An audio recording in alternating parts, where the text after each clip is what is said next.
A black boy stood in court, hands trembling, eyes locked on the police officer who took everything from him. Then, with slow, deliberate certainty, he pointed straight at him. The courtroom fell dead silent. The officer's face turned pale. The judge froze. The jury leaned in. And then, the boy spoke, and what he said changed everything. The air in courtroom 7B hangs heavy, thick with tension, and the stale scent of lemon-scented cleaner that can't mask decades of sweat and fear. 12-year-old Marcus Johnson stands at the witness stand, his slender shoulders squared despite the weight pressing down on them. His school uniform, a collared blue shirt his mother ironed last night with trembling hands, is too big for his frame, making him look even younger, even more vulnerable. Across the room sits Officer Daniel Reynolds, badge gleaming under fluorescent lights, face impassive beneath close-cropped hair. 6 months ago, he fired 3 bullets into Marcus's father's chest during what should have been a routine traffic stop. Body cam malfunctioned. Dash cam footage corrupted. The same technical failures that have protected officers in this county for generations. Marcus feels the eyes of the all-white jury studying him, some with sympathy, others with skepticism. In the back row, his mother grips her purse so tightly her knuckles have gone pale. Behind her sit community members who've organized for months, protests, vigils, fundraisers for legal fees, many wearing buttons with his father's face. "Now, Marcus," says the defense attorney, a man with a southern drawl who keeps calling him son, despite representing the man who orphaned him. "You weren't actually present during the incident, were you?" Marcus swallows hard. The weight of history in this courtroom is suffocating. The same courthouse where, in 1921, his great-grandfather was sentenced to 15 years for looking defiantly at a white shopkeeper. Where no officer has ever been convicted for violence against a black citizen. Not once in 103 years. "Answer the question, please," the judge prompts, avoiding Marcus's eyes. The prosecution attorney, a black woman who reminds Marcus of his aunt, shifts in her seat. She'd prepared him for this moment, for the ways they'd try to diminish what he knows, what he saw, what he lived. Without warning, Marcus raises his arm. His index finger extends, pointing directly at Officer Reynolds. The room goes silent. Even the court reporter's fingers freeze above her keyboard. Reynolds, who hasn't shown emotion for 6 days of testimony, suddenly pales. A bead of sweat traces down his temple. "I wasn't there when you shot my dad," Marcus says, his voice stronger than anyone expected. "But I was there every day after." The defense attorney starts to object, but Marcus continues, voice growing steadier with each word. "I was there when my little sister asked every night when Dad was coming home. I was there when Mum couldn't afford rent because the department put a hold on his pension. I was there when they whispered justified shooting at school like my dad's life didn't matter." He takes a breath, finger still pointing, unwavering. "And I was there when your partner came to our house 3 weeks ago and told me if I testified, I might end up like my father." The courtroom erupts. The judge's gavel cracks like gunfire, silencing the chaos. Marcus is quickly ushered from the witness stand as Reynolds' partner, Officer Keller, denies the accusation from the gallery. "That boy is lying." The judge calls for order, demanding the jury disregard Marcus's final statement without proper evidence. In the hallway, Marcus slumps against the wall, his mother's arms around him. The prosecution attorney, Ms. Daniels, kneels to his eye level. "Marcus, why didn't you tell me about Officer Keller's threat?" His eyes drop to the scuffed linoleum floor. "He said he had friends everywhere, that they'd make sure we lost our apartment, that child services would come for Zoe." His voice cracks. "I was scared." "We both were," his mother adds, something hardening in her expression. "The day after he visited, someone slashed our tires. The landlord got anonymous calls claiming we were dealing drugs. These aren't coincidences. Ms. Daniels nods, jaw tight. I need to inform the judge, request an investigation. Into what? Interrupts a new voice.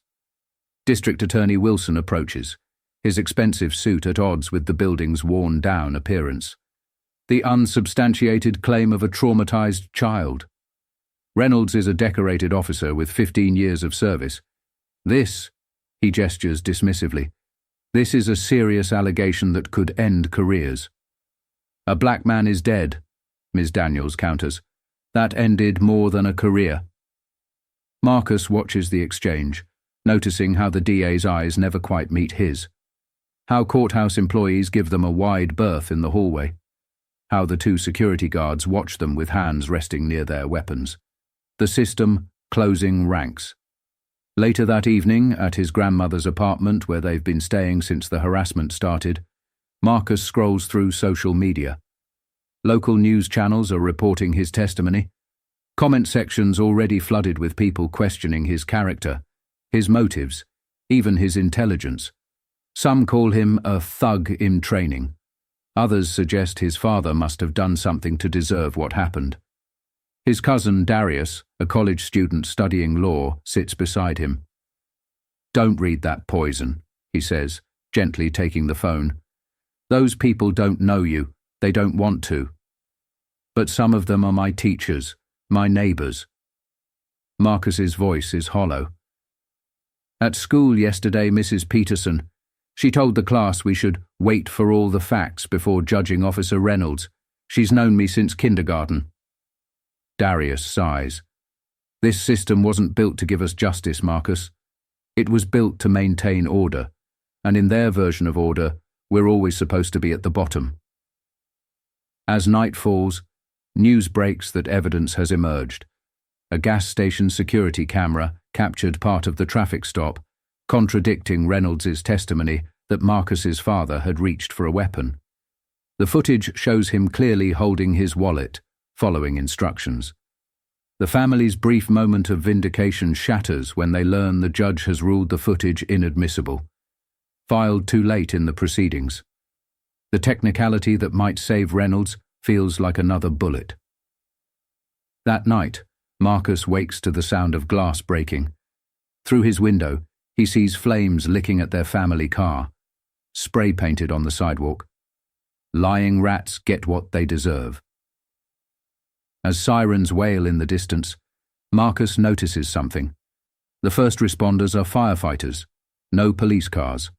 Despite 3 911 calls, no officers respond to their emergency. The message is clear.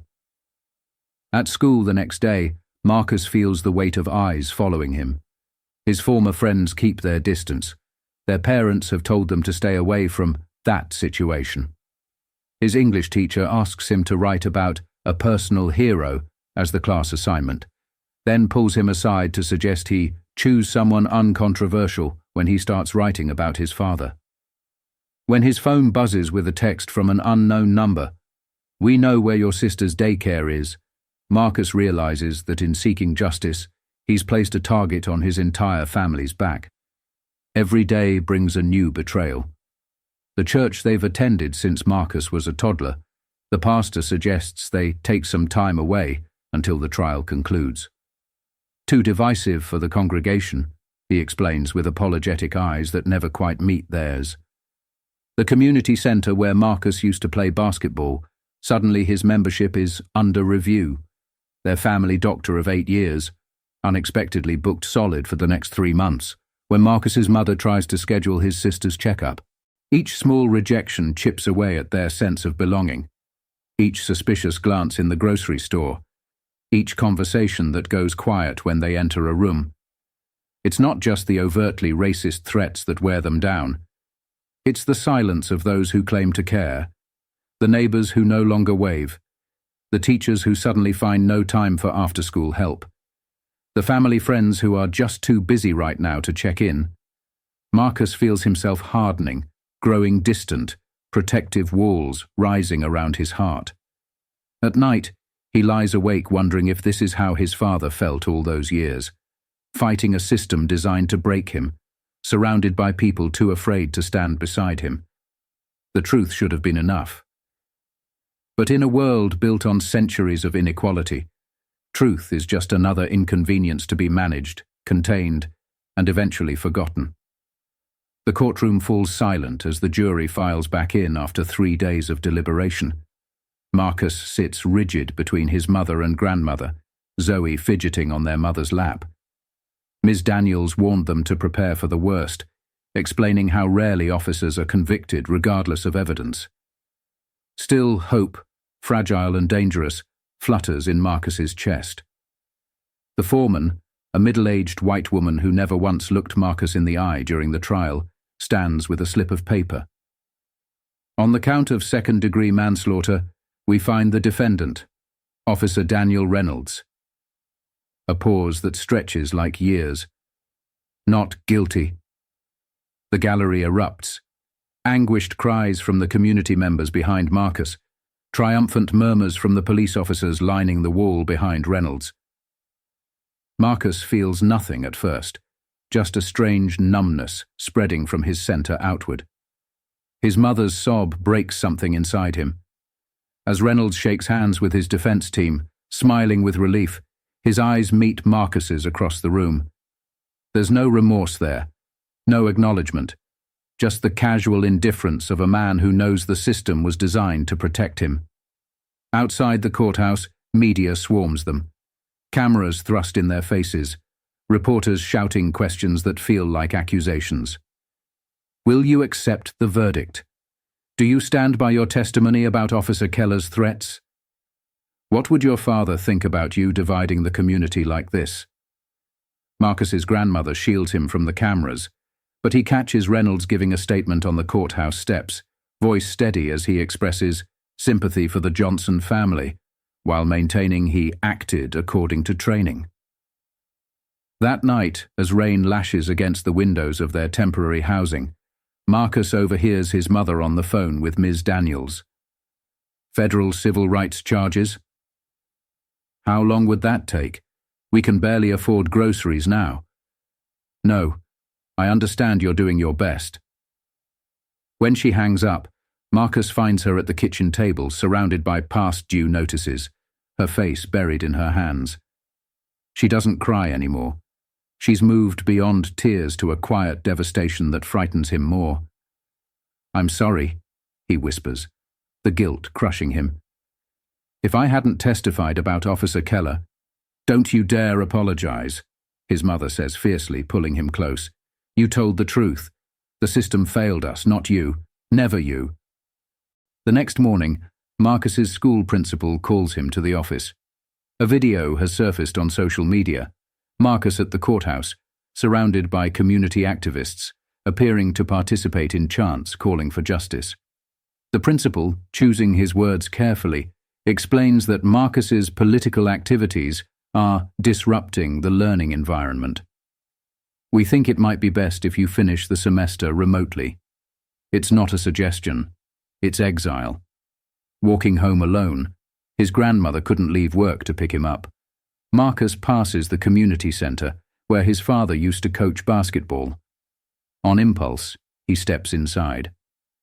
The familiar squeak of sneakers on hardwood, the rhythmic bouncing of balls, it both soothes and wounds him. Coach Washington, his father's best friend, spots him and waves him over. As other players continue practice, he leads Marcus to his small office. Been worried about you, he says simply. Marcus stares at the floor.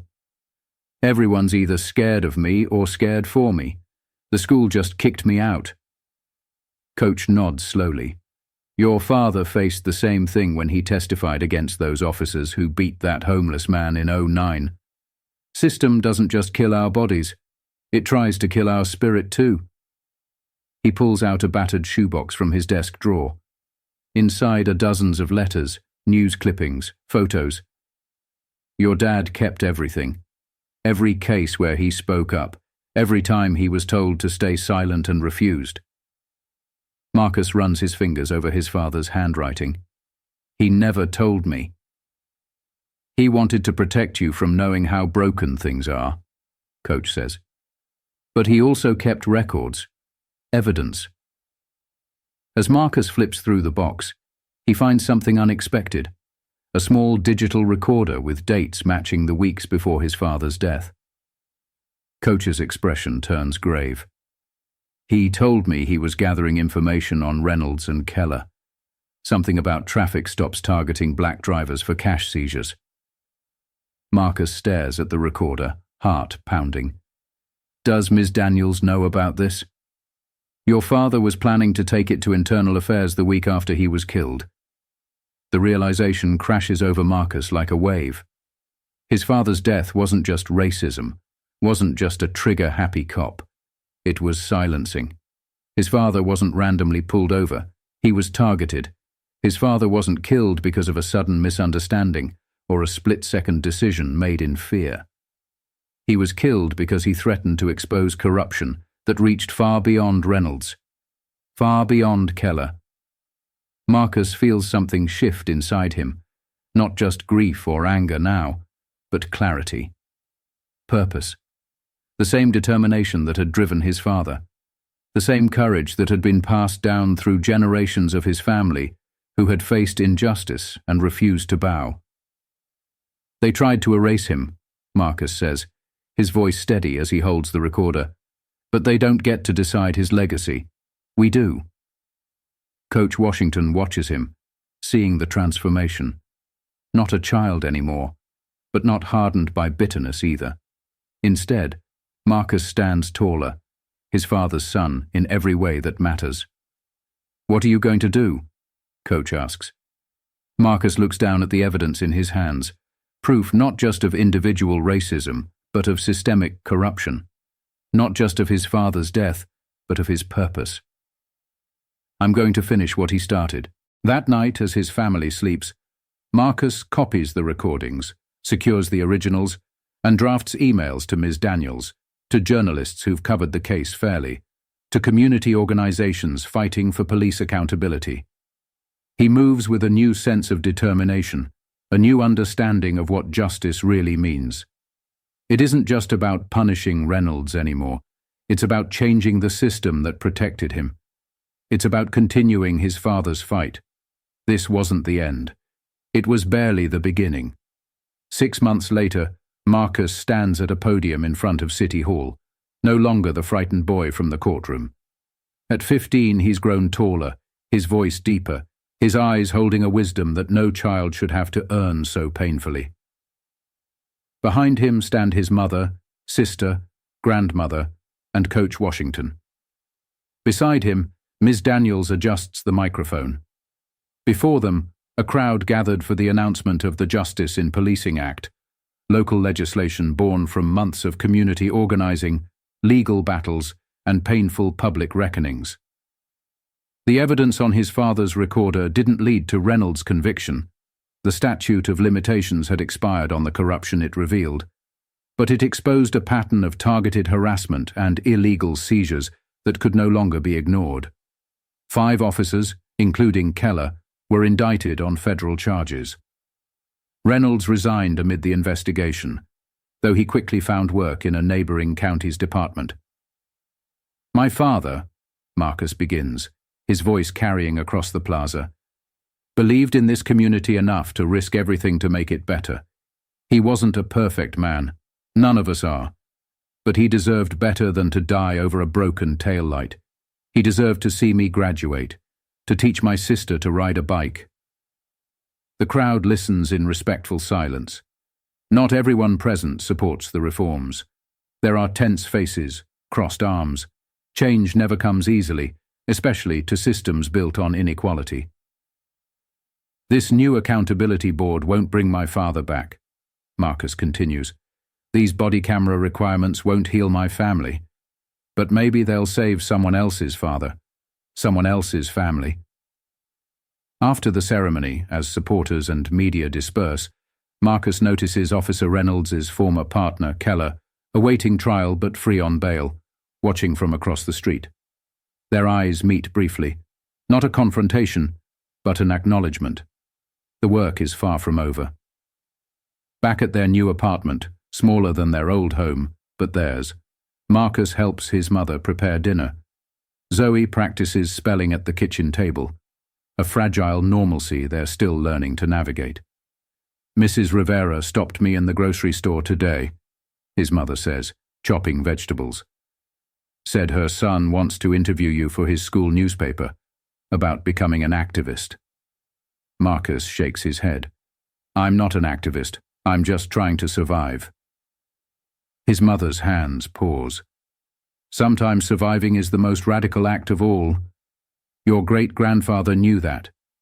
Your father knew it too. Later, helping Zoe with homework, she asks the question she's asked 100 times before. Do you think Daddy would be proud of us? This time Marcus answers without hesitation or doubt. I know he would. That night, Marcus opens his laptop to find a message from a boy in Arizona whose father was killed in a similar shooting.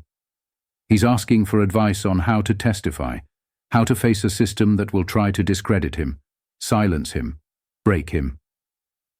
Marcus stares at the message for a long time, feeling the weight of responsibility, the unfairness that children must bear such burdens. But he also feels something else, the strength that comes from standing in one's truth, even when the world refuses to hear it. Their family still struggles. His mother works 2 jobs now. The promised settlement from the civil suit is tied up in appeals. At his new school, Marcus still faces whispers, still feels eyes following him in hallways. Some days, the weight of it all still threatens to crush him. But something has changed, not just in the police department policies or the new civilian oversight board. Something has changed in Marcus himself, in his family, in parts of the community. He begins to type his response to the boy in Arizona, sharing not just what he experienced, but what he learned. That justice isn't a moment, but a movement. That speaking truth doesn't guarantee change, but remaining silent guarantees things stay the same. That healing doesn't mean forgetting, but finding purpose in pain. Outside his window, the neighborhood continues its nightly rhythm. A system still in need of transformation. A community still divided yet slowly, painfully moving forward. And within that community, a boy who pointed his finger in a courtroom and refused to lower it, even when the world looked away. The recorder his father left behind sits on his desk now. A reminder not just of what was lost, but of what endures. The courage to speak, the refusal to be silenced, the determination to fight not just for yourself, but for those who will come after you. Marcus looks at the final lines of his message to the boy in Arizona, before hitting send. The hardest part isn't pointing your finger at injustice. The hardest part is keeping it raised when they try to convince you to lower it, when they try to make you doubt what you know to be true. Keep your finger raised. Someone will see it. Someone will stand with you. And eventually, someone will listen. What would our world look like if we all had the courage to point at injustice and keep our fingers raised until someone, everyone, finally looked?